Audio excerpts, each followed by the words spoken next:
The Pittsburgh Steelers' offseason decisions finally came back to bite them on Sunday. Following one of the worst offensive performances of the season against the Philadelphia Eagles, instead of celebrating come February, many Steeler fans might be asking themselves, what if? Hey everyone, Rob Gregson of A to Z Sports Pittsburgh, and we're going to discuss why the Steelers' decision to not acquire a high-caliber wide receiver finally came back to bite them against the Philadelphia Eagles on Sunday. Look, it was never a question of if, but when a team would expose the Steelers' wide receiving core. And sure, you could say, well, it took the absence of George Pickens to prove that, but the truth is, if you don't have 2 or 3 viable wide receiver talents in this league, you really don't have a shot at being an explosive offense and one that can come back from deficits. And that's exactly what we saw against the Philadelphia Eagles. And look, I know someone's going to say, well, they traded for Mike Williams. Well, what did Mike Williams do against the Eagles, guys? He had 1 catch for 15 yards. What did the entire offense do?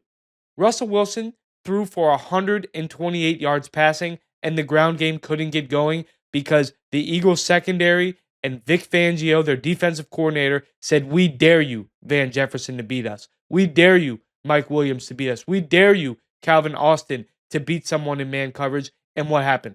None of them did. So, yeah, not having George Pickens, does it hurt? Of course. Is it going to make any offense worse if they don't have their best wide receiver? Undoubtedly. But the point remains that the Steelers had multiple chances to acquire big-name wide receiver targets, whether it was Brandon Ayuk, Courtland Sutton, Devontae Adams. You name it, they had their shot.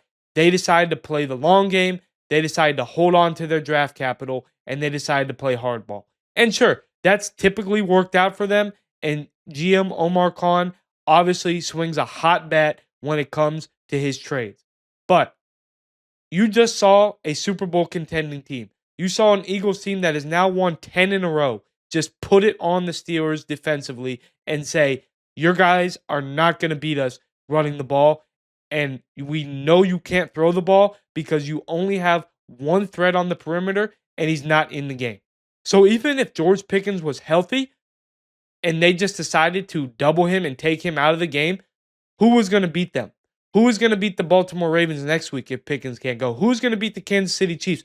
Who is going to help the team in the playoffs if George Pickens is doubled or having a bad game or having one of his tantrums? Who's going to be called upon in a big spot? That's what Sunday's game against the Eagles exposed, and that's what Steelers fans everywhere might be asking themselves about come the end of the season.